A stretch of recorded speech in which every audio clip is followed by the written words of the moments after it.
Congratulations, you've purchased the best towable your money can buy, Airhead. We're now going to show you how to properly inflate your towable for maximum enjoyment. When tubes are underinflated, they don't perform well on the water.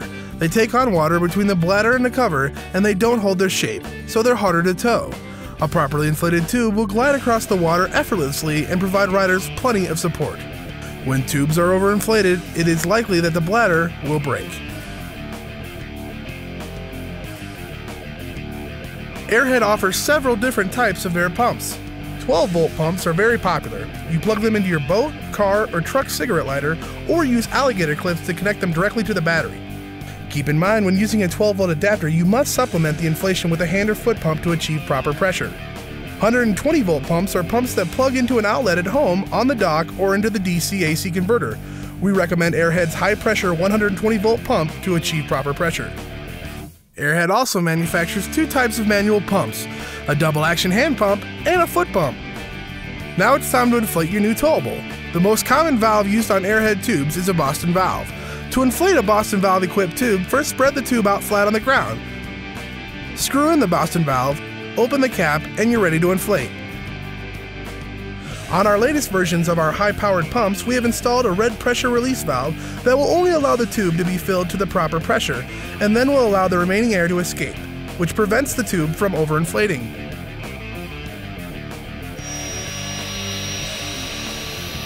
Once the tube is properly inflated, screw the cap back onto the Boston valve. Stem valves are used on seats, sponsons, and other small air chambers. Sometimes, especially when brand new, the flap inside the stem valve is sticky. Insert a blunt object into the valve to open the flap. Then insert your pump to inflate. Close the cap when you're finished. After inflating, to check that your tube is properly inflated, stand up on it. Your feet should sink in only slightly. If your feet do not sink in at all, it's overinflated. Remove some air. If your feet sink in too much, add more air. It's important that you monitor your towable for proper inflation as you use it. When your tube sits in the hot sun for a while, the air inside will expand. It can even expand to the point of breaking the bladder. Be sure to let some air out to compensate. If you're using your tube in cold water, the air inside will tend to contract and the bladder will become limp. It's also normal for the bladder to leak air slowly over time. Be sure to monitor the firmness of your tube often, and be sure to top off limp tubes. For this reason, we recommend having a manual pump available when out tubing for the day. When you're finished tubing, if possible, leave the air inside and allow the nylon cover to dry thoroughly. Then deflate the bladder by removing the Boston valve or opening the stem valve. Roll up the tube towards the valve to get all the air out.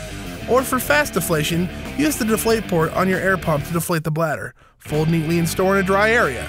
Do not store in direct sunlight. Do not store in temperatures below freezing. By following these instructions, you should enjoy your Airhead towable for years to come.